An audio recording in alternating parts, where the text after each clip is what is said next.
嗱，如果俾你揀，你會揀珠海市中心嘅一個高層呢，定係會揀珠海市中心旁邊呢一個3連排別墅？一共有4層半嘅一個別墅，冇錯啦，就係呢一套啦，3連排呢個邊位，呢個面積呢係258方啊，2580尺，打個超大嘅花園，花園面積呢就有成70個方。呢度係佢嘅一個入戶一個地方，呢度係花園嘅一個位置，70個方啦，前後花園加埋起嚟100幾個方啦。呢個呢係4層半，佢仲有一個夾層，就喺呢一邊，仲有一個地下一層，地下嘅話有大2個車位，一共就係4層半，1、2、3、4，仲有個頂樓。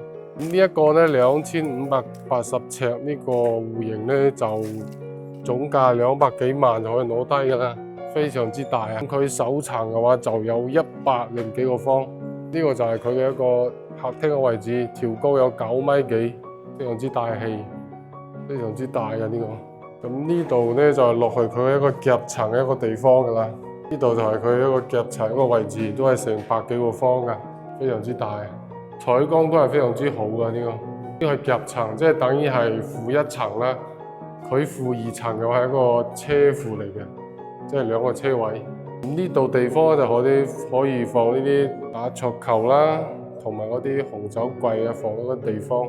呢度落去呢就係負2層啦，係車庫嚟嘅，可以有2個車庫，大概60個方左右，2個車位。呢個就係算係餐廳嘅位置啦。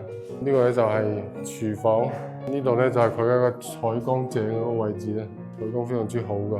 係佢嘅後花園，呢度呢就係佢嘅一個後花園一個位置啦。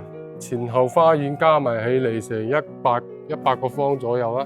到呢去珠海華佛商都開車大概就10分鐘，去港珠澳大橋啦。揸車如果要返香港嘅話，都係40分鐘左右嘅啫，非常之方便啊。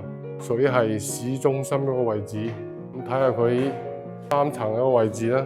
呢個就係屬於係3層嗰個位置啦，呢邊就做一個套間咯，有一個陽台，佢望出去嘅。呢度都係一個套間，3套間咯，3個套間嘅位置。出邊就係小區泳池啦，同埋小區綠化都係非常之好噶。我哋再嚟睇下4層同一個頂樓嘅位置。